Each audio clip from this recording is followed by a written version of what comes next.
मुख्यमंत्री एकनाथ शिंदे आज छत्रपती संभाजीनगर दौऱ्यावर आहेत। दुपारी 1 वाजता सिल्लोड येथे त्यांची सभा पार पडणार आहे। आता मी सिल्लोड शहरात आहे। आपण जर बघितलं तर अब्दुल सत्तार यांच्या वतीनं कार्यक्रमाची जय्यत तयारी करण्यात आली आहे। अगदी फुलउमरीपासून सिल्लोडपर्यंत ठिकठिकाणी बॅनर, कमानी, झेंडे लावण्यात आले आहेत। आपण सिल्लोड शहरातलं चित्र बघितलं तर या ठिकाणी मोठ्या प्रमाणात बॅनरबाजी करण्यात आली आहे। आपण कमानी बघतोय, जे पोल आहेत, पोलवर जे आहे ते मुख्यमंत्री एकनाथ शिंदे यांचे बॅनर असलेले आपल्याला पाहायला मिळतात। एकंदरीतच आज दुपारी जे आहे ते मुख्यमंत्री एकनाथ शिंदे यांच्या उपस्थित लाडकी बहीण योजनेचा कार्यक्रम पार पडणार आहे आणि याच कार्यक्रमात जे आहे ते या अर्जाला मंजुरी देण्यात येणार आहे। अगदी खेडोपाड्यातून जे आहे ते मोठ्या प्रमाणात महिला जमतील याचं नियोजन आयोजकाच्या वतीनं करण्यात आलं आहे आणि विधानसभा निवडणुकीच्या अनुषंगानं अब्दुल सत्तार यांच्या वतीनं आज मोठं शक्तीप्रदर्शन केले जाण्याचं चित्र आपल्याला या ठिकाणी पाहायला मिळतं आणि गेल्या 4 ते 5 दिवसापासून या कार्यक्रमाची तयारी अब्दुल सत्तार यांच्या वतीनं होताना आपण पाहतोय। अब्दुल सत्तार छत्रपती संभाजीनगरचे पालकमंत्री झाल्यानंतर मुख्यमंत्री एकनाथ शिंदे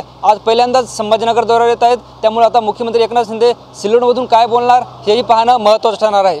कॅमेरा पर्सन अमित आडेसह मी ज्ञानेश्वर लोंढे, TV9 मराठी, सिल्लोड, छत्रपती संभाजीनगर।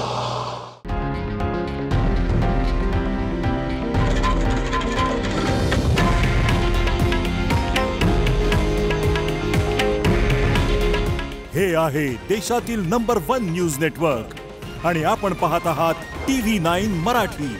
काळजी तुमची, हित महाराष्ट्राचं।